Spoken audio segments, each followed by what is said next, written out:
Se meu povo está esperançoso, né, dona Mil? Eu também estou esperançoso. E ontem o Brasileirão chegou ao fim, né? O jogo agora contra o Fortaleza vai ser uma mera formalidade. O Inter vai todo desfalcado para enfrentar o Fortaleza lá no Castelão. Inclusive precisa de um empate só para se manter na quarta colocação, né? Já que a terceira colocação não é mais possível, o Flamengo é o terceiro colocado. O Botafogo possivelmente sairá campeão, né? Uma vez que pegam o São Paulo totalmente desinteressado em casa. Palmeiras vice e o Inter aí vai disputar com o Fortaleza a quarta colocação, que vale, olha, uns bons 41 milhões de reais. 41, 42 milhões de reais, vai dependendo de não estar fechado a premiação. Só se saberá ao final do campeonato, mas é isso, entre 41 e 42 milhões de reais que vale ficar em quarto ou quinto lugar.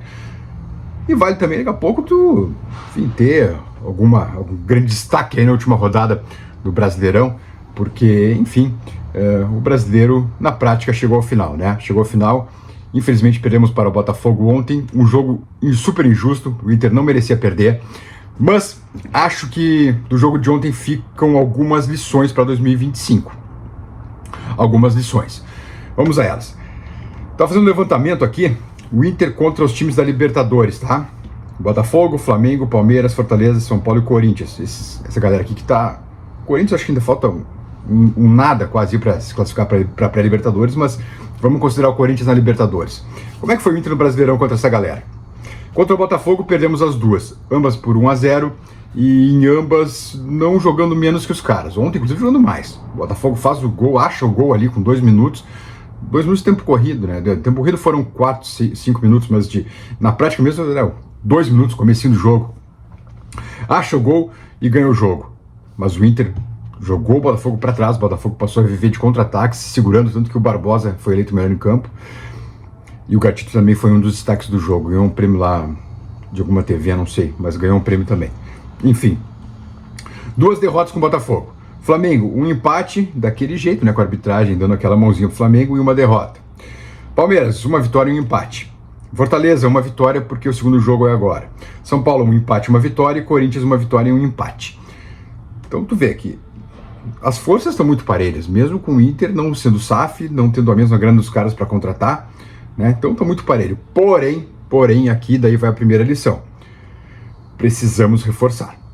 Precisamos fazer uma janela fabulosa agora, né, em dezembro e janeiro, porque precisa de gente.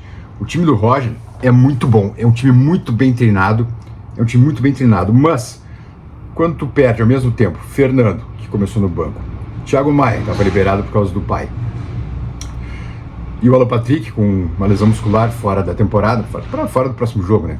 Tá de férias já. Pô, tu perde o meio campo inteiro, né? E mesmo assim o Inter foi em cima, pressionou o Botafogo e faltou muito pouco, quer dizer, faltou pouco não. Podia ter empatado e podia ter até virado. 14 chances de gol contra 2 e perdemos o jogo. Então, meu ponto é, a janela tem que ser muito boa. Precisamos, eu acho que contratar um time inteiro. Acho que um time inteiro precisa ser contratado. Vamos perder 2, 3 titulares, isso é certo, por obrigação de vendas, e aí precisa repor. E precisa repor com caras físicos, jogadores fortes, fisicamente fortes, como é o time do Botafogo. O Botafogo, sinceramente, me impressionou ontem a fortaleza física daqueles caras. Caras grandes, tudo do tamanho do Valência, tudo cara parrudo, tudo cara forte e grande. Ou o tamanho do Valência ou do Vitão, só que um Vitão grande, um Vitão forte, musculoso, né? Não um magrinho como o Vitão.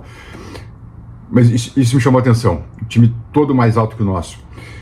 E acho que isso faz diferença também numa Libertadores e no restante da temporada. Mas meu ponto é, o Inter pode sim competir com essa galera toda. Pode competir com todos. Mas precisa estar na ponta dos cascos e com a corda puxada o tempo inteiro. O que é impossível com o elenco atual, pelo número de jogadores que a gente tem.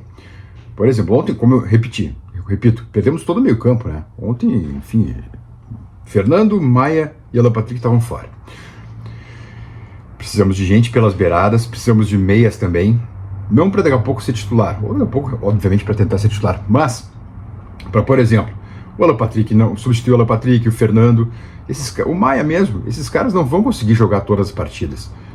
A gente está vendo aí que o Maia também tem algumas restrições físicas, né? Ainda que tenha sido liberado em virtude da questão do pai, mas ainda assim, durante o ano ele ficou fora de alguns jogos por questões físicas também. Vai haver lesão, daqui a pouco, quando tu tiver ao mesmo tempo Libertadores, Brasileiro, Copa do Brasil, tu vai ter que priorizar alguma coisa. Então tem que ter um elenco maior, numericamente maior também, para rodar o time. Porque ficou claro ontem para mim isso, faltou elenco. Ontem faltou elenco para ganhar o jogo. Além do que, isso aí eu não sei como é que o Roger vai corrigir, porque também não é muito fácil. Tu tem que ter jogadores que consigam definir.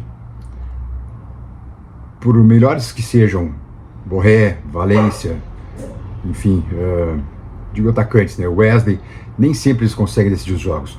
Repito, ontem 14 chances de gol. E não é só ontem quem define o jogo não é um atacante, é o Savarino que define o jogo. Por exemplo, aí o Bruno Henrique perdeu um gol no mesmo lugar que o Savarino fez, ele botou na arquibancada. O Valência perdeu gol, o Borré perdeu gol, o Wesley perdeu gol, o Bruno Gomes perdeu gol, o Gabriel Carvalho perdeu gol. Então tem que trabalhar essa galera aí para que quando chegar na hora de definir, quando chegar na frente da área, tem que matar. Tem que matar, porque o Inter cria muito, mas o Inter desperdiça muito. O Inter é uma usina de desperdício de gols. É incrível como cria chance, tanto 14-2 ontem contra o Botafogo, campeão da Libertadores, futuro campeão brasileiro, e não conseguiu fazer nenhum gol. E o Gatito não fez nenhuma partida extraordinária, assim, fez uma outra defesa. O problema é que a bola não ia no gol às vezes. O Gabriel perdeu o gol de dentro da área, o Bruno Henrique perdeu o gol na entrada da área, com uma área limpa para ele fazer, sabe? Então são coisas que vão te incomodando, assim, vão te perturbando. Mas repito, dá para encarar qualquer um, mas a janela vai ter que ser muito boa. E não é contratar medalhão, porque o Inter não tem como contratar medalhão, não temos grana para isso. Mas o Capa vai ter que trabalhar bastante, vai ter que prospectar legal aí para achar uma galera que possa compensar daqui a pouco a ausência de titulares.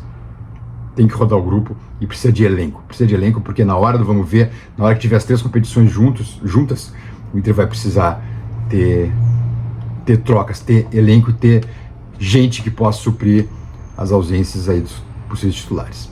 Reloginho na tela, por favor, meu caro Marcelinho Benfica. Hoje, 22 horas temos live, tá? Vamos falar aí do como foi a temporada, vamos projetar também 2025, tá bueno? Então, reloginho na tela, por favor, e a gente pede agora aqueles 5 segundinhos para deixar o like no vídeo e também se inscrever no canal. Bora lá!